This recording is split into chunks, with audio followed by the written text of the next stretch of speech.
How's it going, guys? Hank here. Welcome back to another episode of Hitting for the Cycle. I believe we were on the A-Rod episode. That's number 13. I'm Hank Indictor, and joining me as usual is Ryan Touhey. Ryan, how's it going? Doing pretty good. How are you? I am doing pretty good, and we've got a little bit of stuff to talk about. It's not going to be, we don't have as much news as normal, but this episode we're obviously going to be focusing mostly on the MLB Playoff Preview. But before we get into that, I'd like to give you guys a friendly neighborhood reminder. Please don't forget to follow us on all of our social medias. You can find us on Facebook, X, and Instagram at HFTC And of course, please don't forget to follow our network on all of our social medias. You can find us on Facebook, X, Instagram, and TikTok at ETB ETB Podcast Network. And of course, please don't forget to follow our YouTube page. You can find us at youtube.com/ETB Network. And do yourself and us a favor. Please hit that big red button down below. Ring that bell if you want to get notifications for all our episodes, and check out some of the other shows we've got on here. We've got the 3&D, and of course, obviously, there's the namesake of the network. And we may or may not have an episode of Football Friday coming up tomorrow, and I can neither confirm nor deny that I will be in that episode.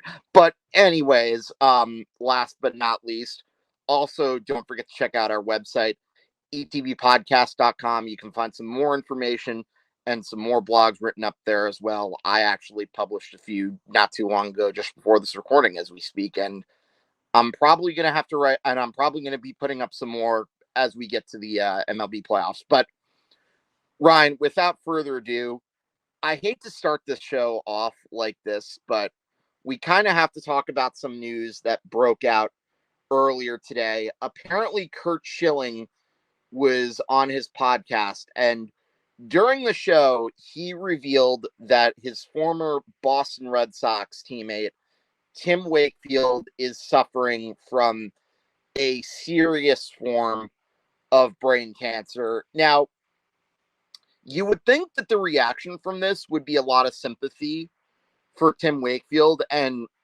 if what Curt Schilling is saying is true, and I don't have any reason to doubt him because I'm pretty sure he and Wakefield are still friends from their Red Sox days, then I do want to send out my best wishes to Tim Wakefield and send out my thoughts and prayers to the Wakefield family as they're going through his fight.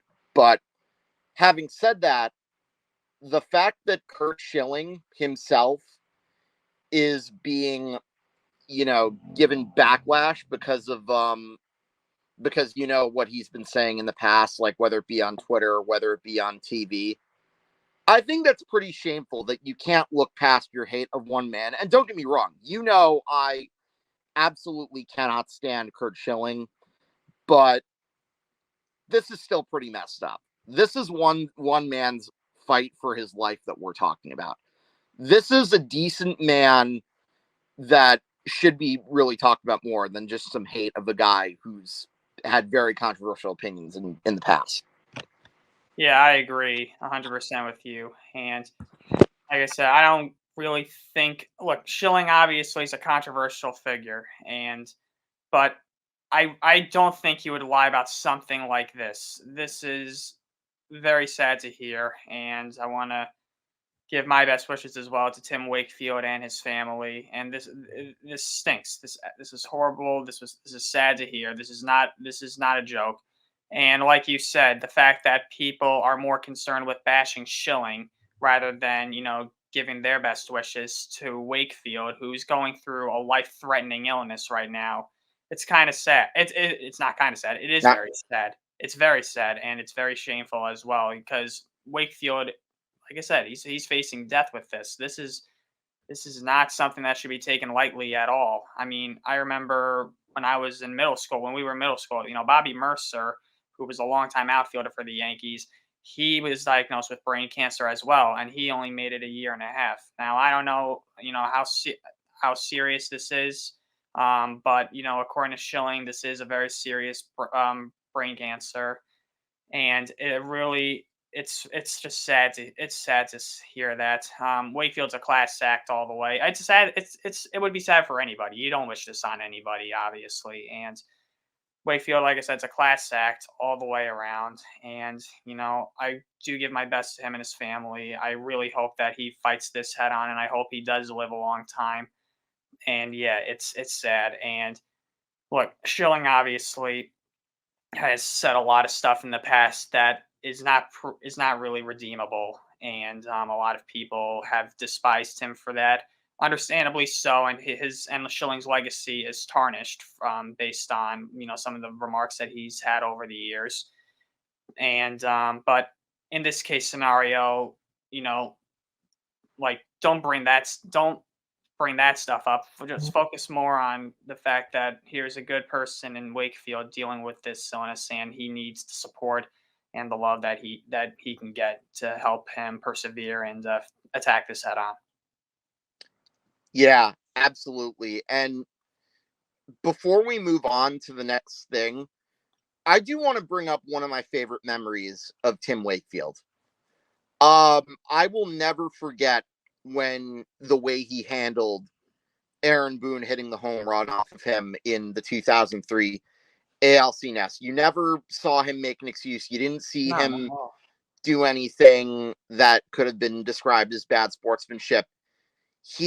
I'm pretty sure he congratulated Aaron Boone, and he was also, the year later, one of the first people that went over to the Yankees after they got their revenge and got their reverse sweep. He was one of the first people that ended up offering good greetings to them after that series. So definitely a class act, and he was definitely one of the Red Sox I actually respected growing up. And not to mention, I thought it was pretty cool that he was one of the few players in baseball that could throw a knuckleball pretty well. And hey, he lasted in baseball until his early 40s. So you don't really see that very often. And he was a really good pitcher for the Red Sox during their not just their 2 World Series wins, but in the long time that he was there. So definitely wish him the best. And look, I am putting past my hatred for Curt Schilling, because as much as we don't like a lot of the things he said in the past, I cannot imagine how much it hurts to see him seeing a really good friend of his battle this. So yeah, this is a moment where you just have to put your hate for Curt Schilling aside, or however you feel about him. But in any event, we unfortunately have more sad news to discuss. And Baltimore Orioles legend Brooks Robinson passed away a couple of days ago at the age of 86. Now, I actually wrote a blog about this just yesterday, and I talked about the impact that he had on the Baltimore Orioles. And, it's very rare that anybody, much less a Hall of Famer, spends 23 years with one organization. But Brooks Robinson did that. He was called up late in September 55, but it wasn't really until 1960 that he made his mark as an everyday regular with the Baltimore Orioles. And that was his first All-Star season. That was his first Gold Glove season. And why is this significant that I mentioned All-Star and Gold Gloves? Well, Brooks Robinson actually did not miss an All-Star appearance until 1975. And by that time, he was in his late 30s. And by then, he had long established himself as arguably the greatest third baseman in baseball history. And turned out he made 18 All-Star appearances. And he won an MVP once. And he essentially was the first big star that the Baltimore Orioles had since their move from St. Louis. Remember, they were the original St. Louis Browns from 1901 until 1953. And then in the end, he pretty much became one of what I would say are probably 3 Mount Rushmores that I or probably others have. Great in the greatest third baseman category, greatest Baltimore Oriole. Now, whether he's ahead of Cal Ripken, that's an entirely different debate. And then obviously greatest Baltimore sports legends, because they're really, after him, Cal, Ray Lewis, and Johnny Unitas, that's pretty much the obvious when it comes to the greatest players in Baltimore. But besides just being a great player, he was universally loved and respected by his teammates. He really never heard a bad word about him. So definitely a sad day for sure. Yeah, absolutely. And it comes at a pretty sad time as well when the Orioles are on the verge of going into the playoffs and are pretty close to clinching the American League East Division championship. But rest in peace to Brooks Robinson. I want to send my condolences out to his family. And yeah, Robinson, one of the best third basemen of all time, if not the best of all time. And he is obviously one of the greatest Baltimore Orioles of all time. At that Mount Rushmore that you have of the top 4 Baltimore Orioles of all time, I'm pretty sure we got the same 4. For me, it's Brooks Robinson, Cal Ripken, Eddie Murray, and Jim Palmer. Those 4 are the 4 guys on the Baltimore Orioles Mount Rushmore list for me. But Robinson's career speaks for itself. 2,848 career hits, 18-time All-Star, 2-time world champion in 66 and 70, the 1970 World Series most valuable player. And he put on a defensive clinic that World Series. The Reds could not get anything by him. No matter what, if it was hit to third base, forget it. Robinson was going to get it. 16 gold gloves, unheard of. That will never be duplicated by anybody ever again. And yeah, he obviously his number 5 is retired. And yeah, it's sad to hear that he passed away, 86 years old. But I think it would be kind of cool though if the Orioles did win the World Series this year and honor his memory too that way. And yeah, it's sad. Baseball lost another icon this year, and yeah, Brooks Robinson, one of the greatest of all time. So rest in peace to Brooks Robinson. Absolutely. And the 2 plays in particular from the 1970 World Series that stuck out in my mind, I actually hyperlinked them from YouTube to put in my blog because I think people really need to see them. Number 1 was the play he made in the first game where Lee May, I think it was the batter, he had a ground ball down the left field line, looked like a sure base hit, possibly even extra bases, but Brooks Robinson, as he's running, he scoops it up with a backhand, and then off balance, he was able to throw him out. Way off balance. That play, I think, set the tone for the whole 1970 World Series. He ended up hitting a home run in that game, too. And then I believe it was game 3, not long after he got a big hit with the bases loaded. Johnny Bench hits a screaming live drive. Again, that one looked like it was extra bases. Brooks Robinson dove, caught it right on the fly. You can look at the image of him. He's lying down, belly up, gloves like this. And at that point, the Reds knew they had no shot at winning the series. They actually did win game 4, but let's be honest, that series was a gentleman's sweep if there ever was one, because the Orioles essentially dominated. And while there were other players who contributed well to that Orioles team, I mean, the Orioles from 1966 to 1971 were essentially stacked. You had the Robinson boys, you had a really good pitching rotation, and then you had a great fundamentally sound infield that featured the likes of Mark Belanger and then future 86 World Series Mets manager Davey Johnson, and then Boog Powell, who won the regular season MVP that year. It's no surprise that they won 2 World Series championships, even though many people focus on the fact they lost to the Miracle Mets. But I personally think there's no shame, but that's a story for another day. Yeah, those Orioles were the class of baseball, and I think Brooks was the biggest reason. Not so much because he was one of the leaders of that team, but because he was a solid hitter and a solid fielder. And yeah, first star that they ever really had. And even as Frank joined the team, you never really saw any ill will between the 2 Robinson boys. In fact, I think they pretty much became instant friends as soon as they were teammates. So, and sadly now both of them have since passed away because Frank died a couple years ago. But yeah, Frank Robinson actually died on my birthday. Oh, wow. Yeah. Great Orioles teams, and I think anytime I hear about the death of a superstar, I always can't help but go back and look at all the great teams that he played with and all the great moments he had. And I think the 70 World Series, essentially, it pretty much made Brooks Robinson a legend.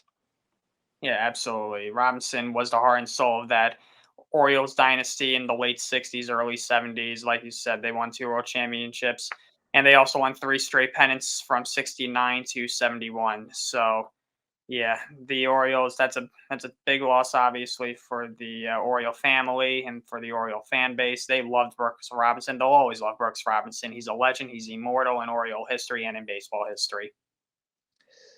Absolutely. And I think moving right along after talking about Brooks Robinson, I think for the rest of this episode, Ryan, we have to discuss the MLB playoffs. But first, let's talk about some history that was made yesterday. So the Atlanta Braves won their 102nd game of the season. They not only clinched the best record in the National League, and I'm pretty sure they would need one or two more wins to, at the very least, ensure that they would get home field advantage in the World Series. But the most significant part of that was Ronald Acuna just joined uncharted territory.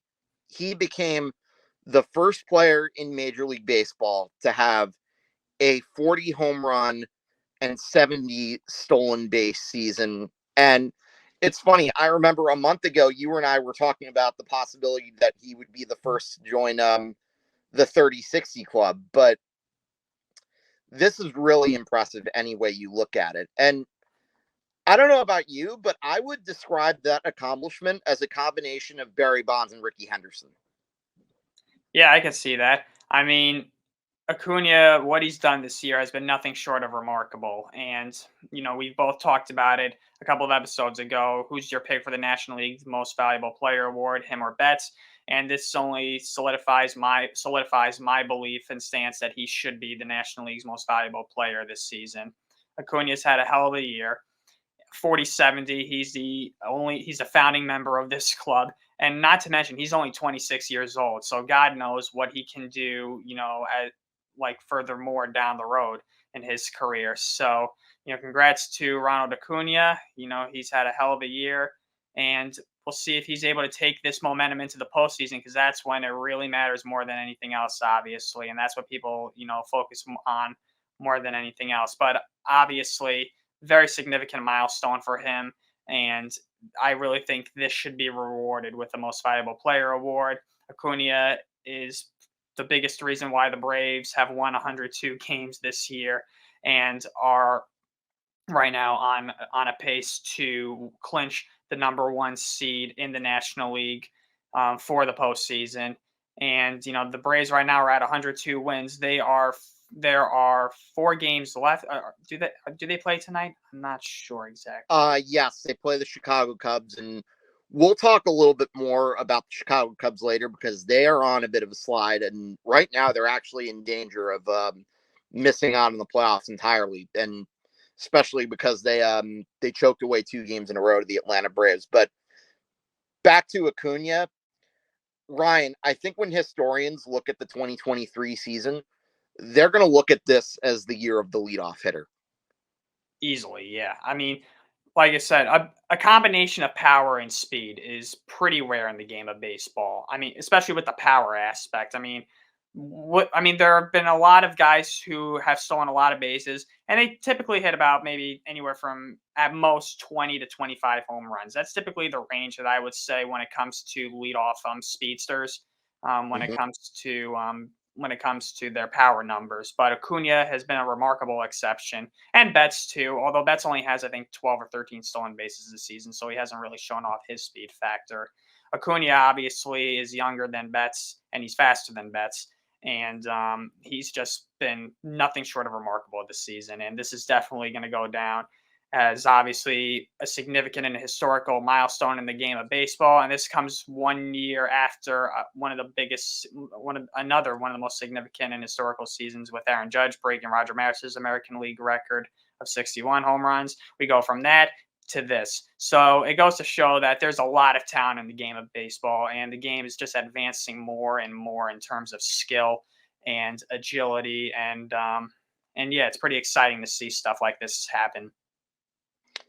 Now, Ryan, before we move on and discuss our playoff preview, I want to see if you can name the only other players who are a member of the 40-40 club besides Acuna.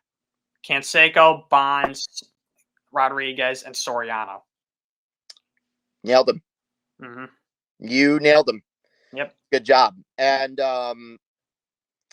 Yeah, I think it pretty much, there's nothing more I can say that hasn't already been said. Ronald Acuna definitely deserves the MVP. And again, Ricky, to your point, I think the most home runs I can think of that Ricky Henderson ever had in a single season was probably 28. And there was a year they had 28 stolen bases, or 28 home runs and 87 stolen bases. And the closest Barry Bonds had was, we mentioned that he's one of only, well, now 3 players to have a 30-50 season. And Bonds did that in 1990, but I think that was kind of his, if I'm not mistaken, I think that was either his last year as a leadoff hitter, or that was probably right around the time he was establishing himself as a star. I think And he was establishing himself as a star beginning in 1990. yeah, so again, very rarefied company. And the only real year he came close to that was his 40-40 season, as we established. So yeah, very rare territory. And let's see what the Atlanta Braves can do. But for now, let's move on to what we're pretty much going to be talking about for the rest of the show. And that's our MLB playoff preview, because can you believe that we are pretty much in the last week of the season when it comes to Major League Baseball and the playoffs? I mean, a couple of weeks ago, I said that the season goes by in the blink of an eye, but now it's really hitting me like this has been a very long year. I mean, obviously, baseball is a marathon of 162 games played out from late March to early October, and yeah, it is that time. It's playoff time. There's only 4 days left of the regular season. The season ends on Sunday, and we're starting to see how the playoff field is starting to shape up. And it's a lot of new faces this year, and some teams that were not expected to be in this position at the end of the year. So this is one of the more interesting postseasons, I think, in recent memory. I mean, over the past couple of years, we've had the constants in the Yankees, the Astros, Cleveland. I mean, and in the American League. Now, obviously, our team is not in it this year. Now, you still have some of the constants this year in Houston and the Dodgers, the Braves, who have been in the playoffs every year, dating back to 2018. So we still have some familiar faces, but there are a lot of new faces this year in the playoffs, and that is what I think is most intriguing, and I think that's going to make for a fun postseason.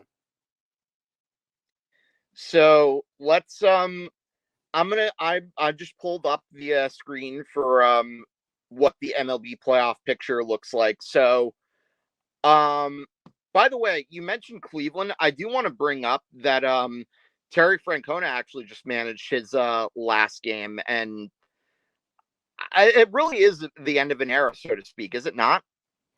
Yeah, definitely. I mean, Francona has been managing since the early 2000s. He was the manager of the Phillies. Obviously, will be best remembered for leading the Red Sox to the 04 World Series championship. Obviously, coming back from an 0-3 deficit against the Yankees in the 2004 ALCS, which I always hate bringing up, but it's obviously the highlight of Francona's managing career.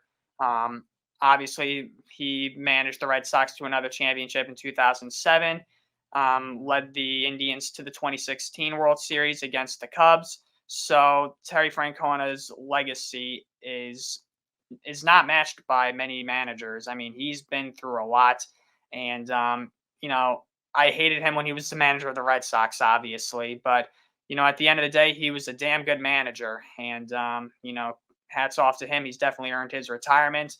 He was a great manager. He communicated well with his players. I don't think that many players had a problem with him as manager, maybe other than Derek Lowe. I don't think many players that had a problem with playing for Terry Francona, and he could be blunt. He expected the best out of his players, and he got the best out of his players a lot of the time. He's definitely going to the Hall of Fame. There's no question about it. I mean, he came Easily. close to winning 3 World Series rings, and even then, so many postseason appearances, a lot of division titles, and 2 World Series. And I believe he actually has the most wins in Cleveland Guardians history, believe it or not. I wouldn't be surprised. I mean, he's been managing there since 2013. So yeah, he's probably the longest tenured Cleveland Guardians manager since their last World Series victory. Yep. Because I don't think Hargrove lasted the full decade. Hargrove did not last. Well, he lasted, I think, into 2000, I believe. I think that was his last year. And I think Hargrove. Yeah, that's right, because Charlie Manuel ended up managing the Phillies, if I remember correctly. Yeah, well, Manuel came on board in 2001, and then he was there for a couple of years, and then he went to the Phillies, yeah. Yep. But in any event, and let's move back to the postseason bracket. So, Ryan, would you like to start off with the American League or the NL? Let's start out with the. Let's do National League first.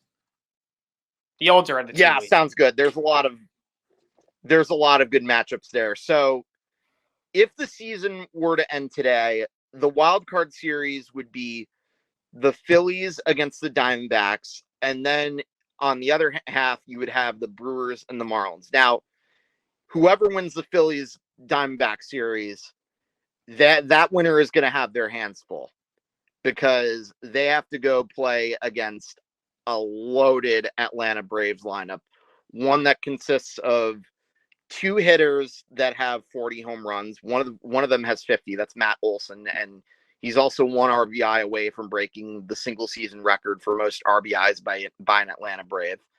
And then as far as the Brewers and the Marlins go, that winner is going to be playing the Los Angeles Dodgers. And Ryan, you pretty much know how I feel about the Los Angeles Dodgers. I personally think I am very, very low on their chances, but let's talk about the two wildcard series matchups. I think both of those series, the Phillies Diamondbacks and the Brewers Marlins, can really go either way. And we know the Cubs are still in the mix, because I believe the Cubs are actually tied with the Miami Marlins, but they have been choking away their games, and it's looking like they're probably going to end up missing the playoffs, which it's been a weird year for the Cubs, to say the least, I would say, because they've had so many low expectations, but for them to all of a sudden start lose and have that choker label on them, how do you feel if you're a Cubs fan?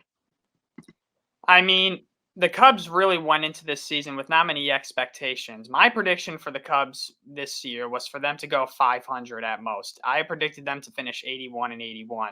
They're going to finish with a winning record. They're at 82-76. So right away, I think that this, even though whether or not they make the playoffs, I think this should be looked at as a pretty good year if you're a Cubs fan. I mean, ever since David Ross took over as the skipper, it hasn't been easy for the Cubs. They've had a couple of down years, and I think it should be taken as a pretty good year if you're a Cubs fan, like I mentioned. Now, in regards to these playoff series, like you said, obviously it'll either be the Cubs or the Marlins against the Brewers, and the other series right now it's shaping up to be the Phillies who get the fourth seed in the National League playoffs. And right now, Arizona is in the fifth spot. Now, the wild card round is basically a crapshoot. This is the most challenging round to predict. This is a best of three series. There's really no room for error.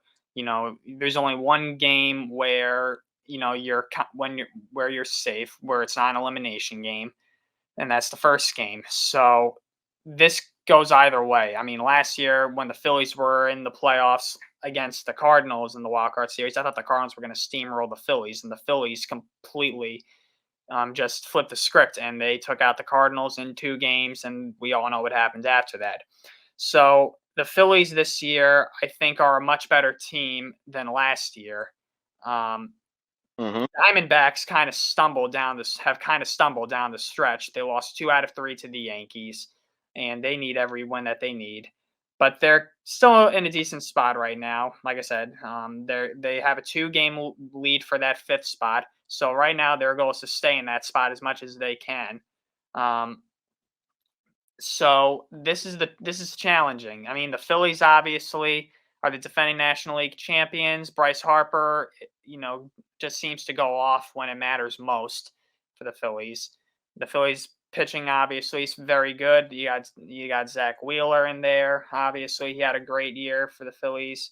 You also got Noah. And if I had to choose between the Phillies and the Diamondbacks, I think this would go 3 games, and I will take the Phillies in 3.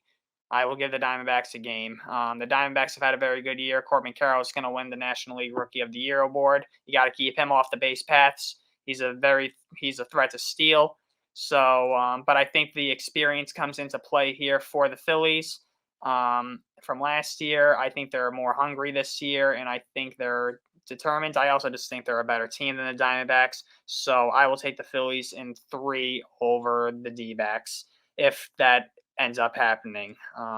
And for the other rounds between the Brew Crew and the Cubs or the Marlins, I'm going to take the Brewers in that series as well. I say the Brewers win that series in 2 games. I think the Brewers are a very strong team. I think they've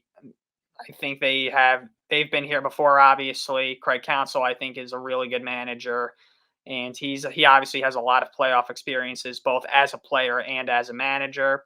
The Brewers lineup's very good, and I think that's no knock on the Marlins or the Cubs. They've both had great years as well, but I will take the Brewers and the Phillies as the wild card winners in the National League. Yeah, and I first of all, I agree with you about the Brewers. I think the Brewers definitely have the playoff experience. That matters a lot, and I would definitely take their rotation over either the Marlins or the Cubs. Both of them have kind of been slumping over the past, month and a half, and I think ultimately it's going to be the Marlins that end up getting in because based on the schedule, I think Miami has it a bit easier. I know they play a game against the Mets, whereas the Cubs are playing another game against the Braves. And sure, you can look at it and say, "Oh, it's the Braves. Braves are a good team." Fact of the matter is, I think the Cubs may have blown some opportunities, and then they have to go play the Brewers in Milwaukee. I don't know if Milwaukee is going to want to just let the Cubs win that series. So, no. whereas they would end their season.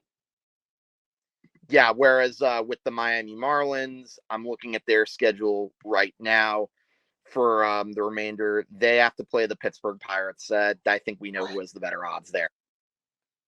Anyways, and I believe, if I'm not mistaken, the Diamondbacks actually can do no worse than a tie for the Cincinnati Reds. So I think the Diamondbacks are pretty much locked in.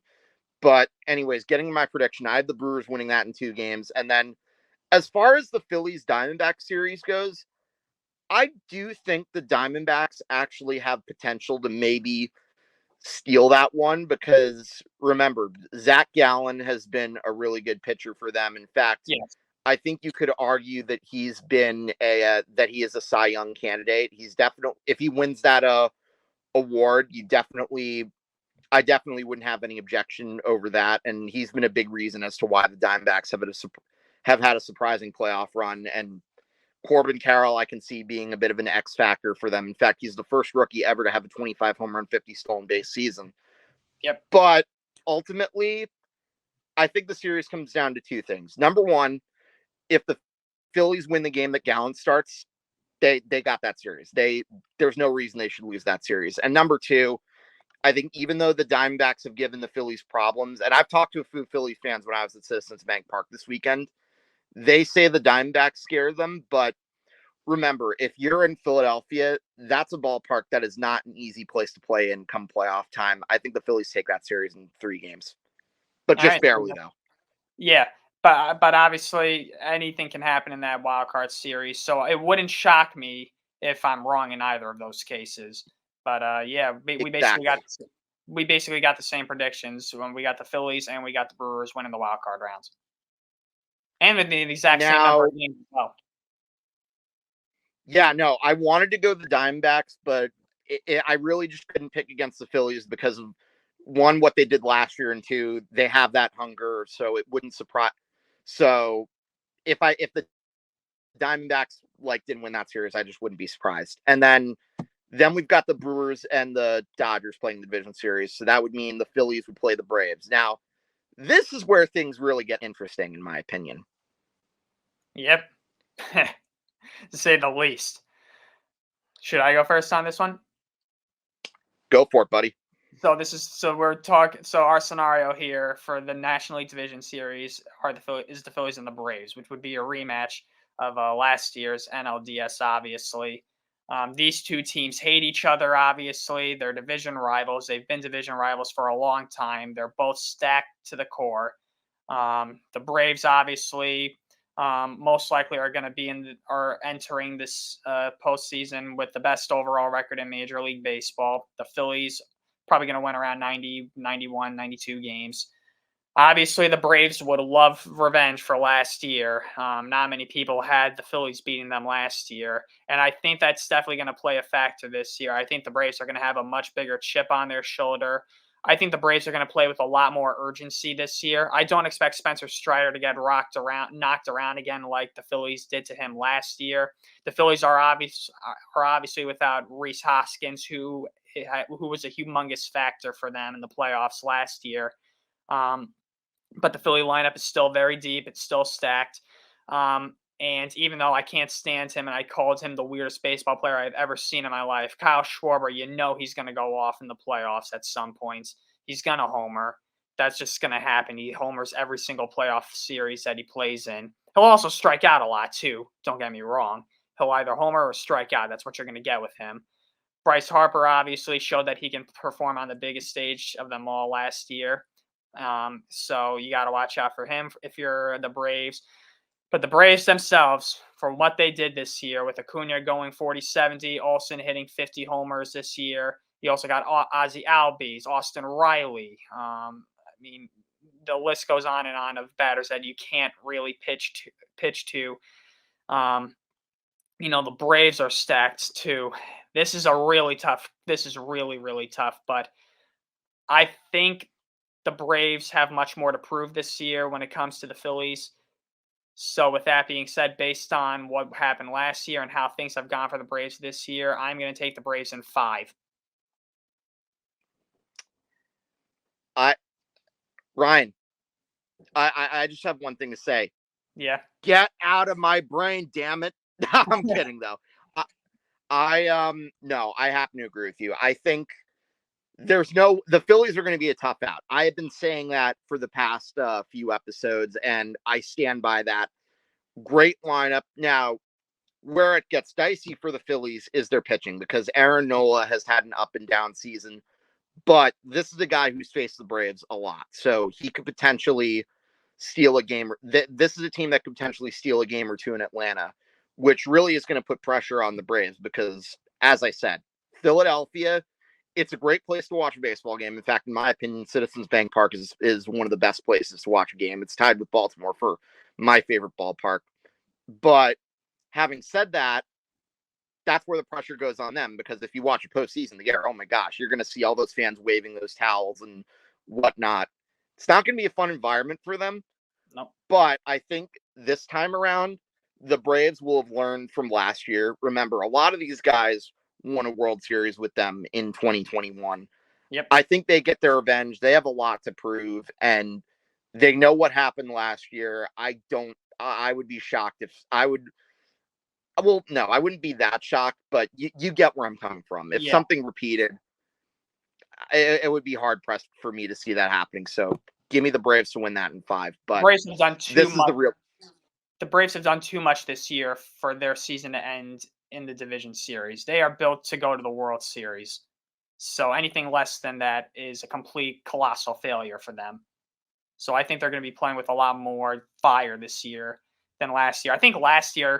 I think they took the Phillies for granted last year. I don't know if they played to their fullest potential. I think they thought they were going to just steamroll the Phillies in the division series because they knew them well. Obviously, last year was the last year there was an unbalanced schedule in baseball, so they faced them 19 times. They knew them very well. I think they kind of got a little cocky in their own heads, saying, "Yeah, we're going to steamroll them anyway. They got no chance against us." And the Phillies shoved it right back down their throats. And I don't think the Braves are going to make that same mistake again this time around.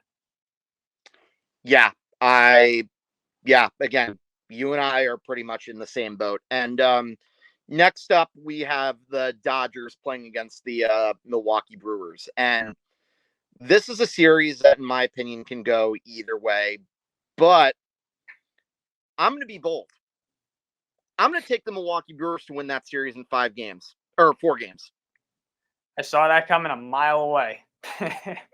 I know you did, but let me explain why I have the Brewers winning that series, because this is a team that's been in the playoffs a lot. They have a pitching rotation that can stop the Dodgers. And I wrote a blog about this before, but if they lose the game that Clayton Kershaw starts, things get dicey, because then you have Bobby Miller. And while Bobby Miller's been good, you don't know what you're going to get from him in the postseason. Postseason's a different animal. And do you really want to trust Lance Lynn as your 3 starter? No. This Lance is the Lynn same. plus game 3 gives me nightmares. Yeah, no. If that series is tied leaving Dodger Stadium, the Dodgers are in bigger trouble than you realize. And before you come at me and say, oh, but the Dodgers have Mookie Betts and Freddie Freeman. Yes, you're right. Those are 2 generational talents and great hitters. I have seen talented Yankees lineups that included Jeter, A-Rod, Giambi, Johnny Damon, Bobby Abreu, Jorge Posada, you name it. I've seen talented Yankees lineups go down in the division series. So, and look who they had pitching wise. So don't tell me it's impossible for the Dodgers to lose the division series. Dude, I'm right there with you. I'm going to take the Brewers too. I don't really feel comfortable with the Dodgers' chances this time around. Now, obviously, I could be wrong. It's playoff baseball. Anything can happen. But like you said, the Dodgers pitching staff is not that – the Dodgers rotation is not very solid. I mean, Kershaw obviously has plenty of postseason experience. A lot of although his postseason resume obviously is not that great to look at. But obviously, he brings that experience. Mookie Betts brings experience. So does Freddie Freeman. So you got those 3 guys. But other than that, I mean, the Dodger lineup is stacked. Don't get me wrong. And I think they can hit the Brewers rotation as well. The Brewers rotation isn't too crazy either. But I just feel that the Brewers have I don't know. I feel like there's a little less pressure on the Brewers. There's always pressure on the Dodgers, obviously, with that payroll and the fact that they're in the playoffs virtually every single season. So I think because they don't have as much to prove and they're going to kind of go in, I think the Brewers. I don't know. I just got a feeling inside of me that the Brewers, they still have not forgotten about 2018. I still think they won redemption for that, and I think they want to celebrate it at Dodger Stadium the way the Dodgers celebrated in Milwaukee in Game 7 of the 18 NLCS. So give me the Brewers in 4. I'm going to say this though: if the Dodgers do win that series, it's going to be in 5 games. There's no question. The Dodgers have such a hard time in the NLDS. They over the past couple of years, they've had a hard time with it. Anyways, so now that means you'd have a Brewers Braves NLCS. Do I think the Braves can maybe the Brewers. Actually, it's funny. We're talking about the team that currently plays in Atlanta that used to be in Milwaukee and the current team that plays in Milwaukee. Funny enough. Do I think the Brewers could steal a game or 2 against the Braves? I mean, it's not impossible. Would it happen though? Picking them to win a full 7-game series against a really stacked Braves team, I just don't see it. I think the Braves are going to the World Series, and I've been saying this all year long. In fact, I honestly have been saying this since May. I've just had that sense that the Braves were destined to be back in the World Series. Do I think they're going to win the World Series? Well, I think you know what I'm going to pick, but we'll get to that in a little bit. Oh boy. This is where we're going to disagree, actually. Oh? I think I'm going to be bold here. If it's Brewers Braves NLCS, I will take the Brewers in 7 games. That is a humongous gamble. I understand that. The Braves are a juggernaut. The Braves are obviously the clear favorites to win the pennant this year in the National League. I understand that. But I think the Brewers have been solid contenders year after year after year. Well, not year after year after year, but since 2017 when they started to get back on the rise, they've been pretty solid for the most part. And I think Craig Counsell is eager to lead this group to the World Championship. And I think it's their time. I think they've done enough in the playoffs well, not done in, well, maybe I shouldn't say that. I think they've learned enough from the playoffs over the past couple of years, and I think they've learned about a lot more about themselves this year. I just think that, Milwaukee has only seen one World Series, and they were in the American League at that time in 1982. I just think that the Brewers are due for a World Series appearance because we've seen teams recently come into the playoff picture for a couple of years now. I mean, it happened with the Braves. They came back to the playoffs in 2018. Took them a few years, but they did get back to the World Series eventually. You had the Phillies obviously come out of nowhere, get back to the World Series this year, or last year, I should say. So why not? Give me the Brewers in 7. Hey, I like it though. I don't think that's necessarily a stretch to pick a Brewer upset to go to the World Series. Would I be upset about that happening? Absolutely not. No. I think the Brewers in a way kind of remind me of the Atlanta Braves in the sense 2 years ago, in the sense that like they're in the position where they're kind of getting overlooked and slept on, but then once you realize how good they are, it is possible. But like I said, putting them up against the Braves talent, I think that would be very, very difficult. But the one area where they would have the advantage if that World Series happens is the fact that they, the Brewers like don't have the pressure that the Braves do. Yep. Because the Braves had the Braves had such an historic run. And also the Braves could be like run down by the end of the Phillies series, so you really never know. Yep. Anyways, let's move over to the American League. Now, this bracket could change because there's a lot of moving parts here, but I'm just going to look at what it would be if the season ended today. The Twins would play the Astros. Now, the Twins could also, again, play the Seattle Mariners, but the Seattle Mariners had a pretty bad loss, even though they're one game behind in the loss column, and there's still a chance. Let's assume they don't make it. Going up against the Minnesota Twins, I'm taking the Astros to win that series. Like, I don't care that the Astros could possibly be limping into the playoffs. They're the team with the experience. They've done it before. They've been there and won that. And as much as I want to see the Twins pull off the upset, given their track record, I feel like I would be dumb to pick them. Well, I think I'm going to be dumb right now because I'm going to take the Twins in this one. I know that. Okay. I know that's another bold prediction. I'm really setting myself up here for some of these predictions, but the Twins obviously have not won a playoff game since Game 1 of the 2004 American League Division Series against the Yankees. Torrey Hunter was on that team. Jock Jones was on that team. Michael Kadire was on that team. Johan Santana was I think he was a Cy Young Award winner in the American League that year, if I'm not mistaken. So it's been 19 years since the last time they've won a playoff game.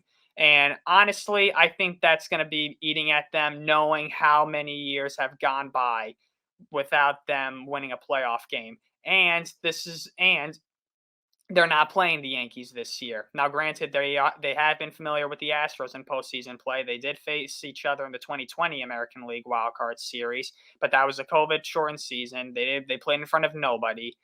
Mm-hmm. Now, obviously, the Astros are the defending world champions. They have been in the playoffs plenty of times. Now, granted, we don't know if it's going to be the Astros against the Twins. The Astros could still win the American League West. I mean, the Rangers and the Mariners obviously will face each other in the final series of the regular season. So, the Astros could still possibly, win the division and they wouldn't have to deal with this wild card round. So, but, we're going based off what we see right here. Regardless of who the Twins play, I think I'm taking the Twins. I think similar to the Brewers, I think it's their time to shine. I think they've suffered enough. I think this year they kind of went into this season being overlooked.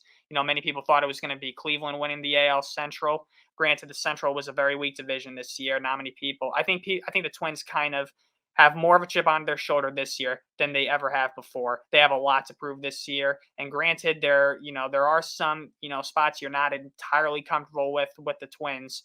But in this case scenario, I think the Twins have heard enough of the struggles in the playoffs over the years. So whoever they face, give me the Twins in 3. Okay. I like it. So now let's go to the Blue Jays and the Rays. The Blue Jays are kind of limping into the playoffs if they make it at all. I mean, we beat them 2 in a row. Still And haven't scored a run, by the way. shout out to Garrett Cole for pitching a great game in what probably will be his last start of the season. What a shame that we wasted that season from him. I know, right? But regardless, with all the crazy stuff that's happening, give me the Rays to win a series. I'm taking the Rays to beat the Blue Jays. I'm just not that impressed with the Blue Jays. I know they've had a good lineup, but they've been so Jekyll and Hyde. Yeah, I'm not crazy about the Blue Jays either. I mean, the Blue Jays are too inconsistent for my liking. They got talent, obviously. You got Vlad Jr., you got Bo Bichette, you got George Springer. You definitely have hitters in there. Pitching is very iffy. Bullpen's very iffy. And I don't know. Like you said, they're very Jekyll and Hyde. They'll get hot and then they'll get cold. That doesn't fly in the playoffs necessarily. I mean, well, I guess maybe in a way it does. It's not necessarily there's the old saying, it's not necessarily the best team, it's who's hottest. But the Blue Jays have shown that they are ice cold right now. The Rays obviously, have been more consistent this year. They have a much better pitching rotation and bullpen than the Blue Jays do. So I think if it comes down to that, that'll be the deciding factor. I will take the Rays in 2 games. Okay. And so now this takes us to the Texas Rangers. You have them playing the Twins. I have them playing the Astros. I have the Astros winning that series in 4 games. I think they'll split in Texas, but the team that's been to the playoffs a lot is the one that knows the treasure. I'm not betting against the Astros. I don't care how much they've been slumping. They've been through this before. Justin Verlander elevates his game when it matters the most. So I got Twins Rangers. I don't know how many people have that in their predictions. This is a series that can go either way for me. Both teams are kind of similar. They both have a lot of good hitters.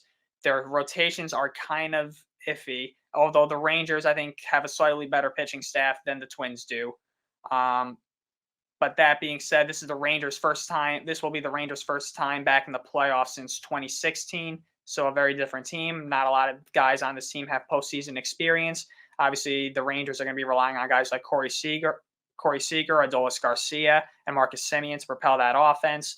The pitching staff of the Rangers, obviously, like I said, is a little bit more of an edge with guys like and Jordan Montgomery, who's finished very strong this year. Montgomery's got postseason experience, obviously, during his time with the Yankees and the Cardinals. The Twins, obviously, like I said, their pitching is kind of suspect, but they do have experience, obviously, with Carlos Correa, who won a world championship with the Astros in 2017. I just feel that in this series, you know what? I'm just feeling that the stars are aligning a little bit for the Twins this postseason. I think this is going to be one of their better postseason showings in recent years. I could be completely wrong, by the way. This is all just based on my gut. So if I'm wrong on this, take it easy on me, please. You can't predict baseball. Comes down to this. Give me the Twins in 5. All right, Twins in 5. You have the Twins in 5. I have the Astros in 4. Orioles against the Rays. I think we both have the Orioles against the Rays. Yes. I don't know about you, but I'm taking the Orioles to win the series in 4. I'm there with you. I think the Orioles are a fantastic team. They have had a phenomenal year, and I think they're just playing with a lot of confidence right now. I don't really know if anybody can stop them, really, to be honest. They play with a lot of confidence. They have a lot of energy in that clubhouse. They have Brandon Hyde's a very good manager. He obviously has proven it this year. He's able to relate to these players, and I think that takes a lot of pressure off of their shoulders as well. So, yeah, I mean, obviously the Rays are a great team. The Rays and the Orioles know each other very well. They've had a lot of classic battles this year. The two of them have been fighting for the American League East Championship all year long. But Orioles have proven that they are a better team than the Rays during the regular season, and I think that will carry on into the postseason. So give me the Orioles in 4-2. All right. This is the only round. This is probably going to be the only round that we are on the same boat. So you have Orioles and Twins in the ALCS. I have Orioles and the Astros in the ALCS. Can I go with this one first, please? Yes, go ahead. Yes, I think raise your hand. I think you know where I'm going to guess on this one because I have predicted this when it comes to them. Obviously, Orioles, Twins. I don't know how many people have that series lined up for them in the American League Championship Series. But I feel like this is but I feel like it's destiny waiting to happen for both of these franchises. Two teams that have long suffered, who have suffered for a long time. The Orioles obviously have not won a World Championship since 1983 and haven't been back to the World Series since then. The Twins obviously have not been to a World Championship since 1991 and have not been back since then. Two teams who have suffered for a long time, like I mentioned. Two teams with a lot to prove. Both teams have gone through a lot of hell over the past couple of years. Twins losing 103 one year. The Orioles, obviously, 115 losses in 2018, 110 losses in 2021. Both of these teams are back. They're hungry. I think this is I think this would be, and if I had to choose between these two teams, I will take the Baltimore Orioles in 6. Oh, okay. I knew you were going to go there because I know you've been very high on the Orioles a lot, and I like them too. But ultimately, I think the series can come down to a 7th game. Both of them are really good. I hate this. I got the Astros in 7. I think go to a 7th game. Here's what's going to happen in the 7th game. I think JV is either going to pitch a masterpiece or it's going to come down to the bullpen and the Orioles are going to get shut down and the Astros are going to win in some crazy way. So we have 2 different World Series. You have Orioles against the Brewers in the World Series, and I have Astros against the Braves. And I think you know where I'm going to go with the World Series. I have the Braves winning this. I just, again, all that talent. I just think they are out to prove something. I think it's their year to lose. I really do. So rematch of the 2021 World Series with the same result, huh? Mm-hmm. All right. Well, I got Brew Crew against the Birds. Old American League East Division rivals for a long time. Oh, I like that. So, and meeting in the Fall Classic. I really think this would be an interesting World Series if you ask me. Like I said, I'm very high on the Orioles this year, and I'm just going to cut to the chase. I will take the Orioles winning the 2023 World Series in 6 games at Camden Yards. Camden Yards goes crazy, and Aaron Hicks shoves his World Series ring in my face. I knew you were going to go there. I know that's been the one thing that you've hated to see, but that will happen. If it happens, you give me the credit, and I will just say I will sit here the whatever day it is after the World Series. I will sit here the Thursday after the World Series finishes. I will be sitting here, and I will say to you, "Didn't I tell you?